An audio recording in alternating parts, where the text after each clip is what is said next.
Your margin, the difference between your price and a cost, and your cost is in a sense a measure of your capacity in the eyes of the consumer to create value.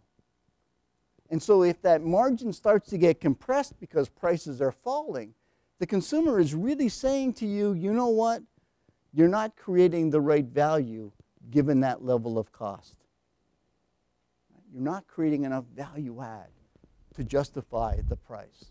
So we would always prefer to give it to them with quality. We get a longer window of opportunity, and we get greater economic efficiency. And I ask you to think about that the next time you're running a weekly flyer. I ask you to think about that in the context of what you choose to put in the flyer. Are you simply going to advertise that products are cheaper, or are you going to use that valuable time, that valuable space to communicate something about the quality of the service and the quality of the products that you're delivering? Something that enables you to justify your value add.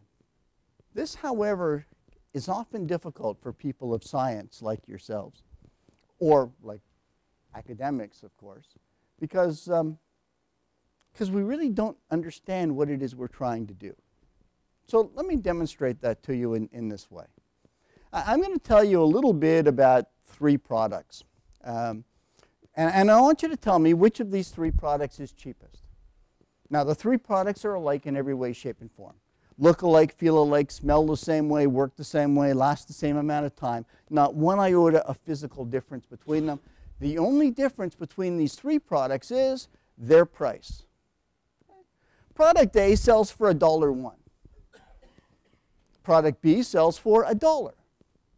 And product C sells for no dollars. It sells for 99.999999999999999999999 cents.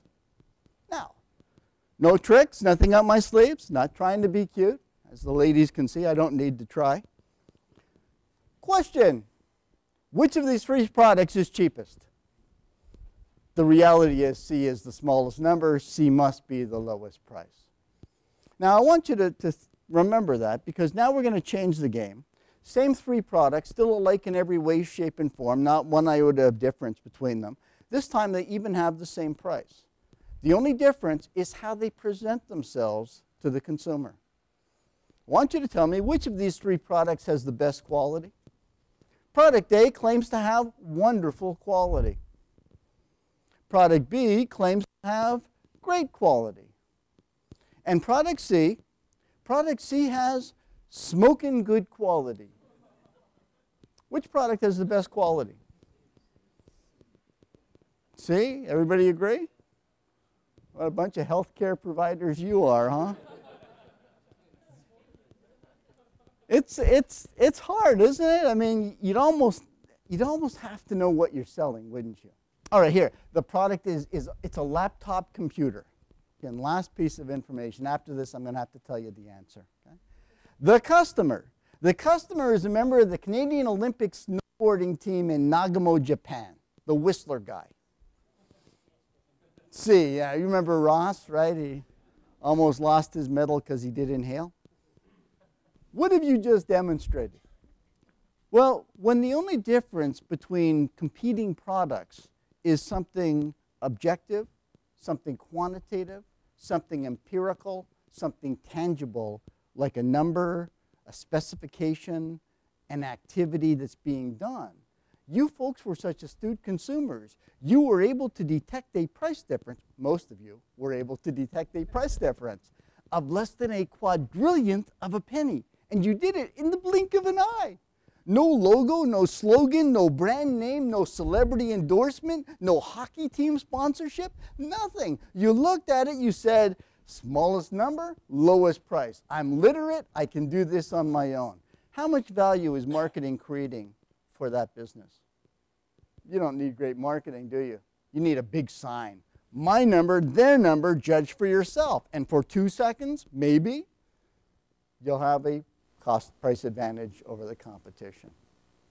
But look how the game changes When we move away from selling on the basis of the objective and the easy to define to the subjective, where the definition of even quality changes depending upon who we're talking to, changes depending upon, to a certain extent, what we're selling. But you'll notice that knowing what we were selling didn't help you answer the question.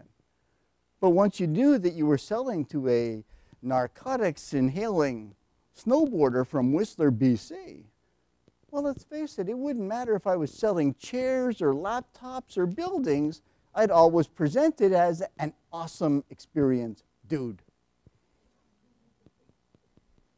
Because suddenly it's knowledge of the customer, it's intimacy with how the customer's mind thinks that becomes more important than a knowledge of what it takes to serve them. The game fundamentally changes when you sell on the basis of quality over price. Anything that can be easily defined and nailed down can be replicated or done more efficiently if you're a big box operation.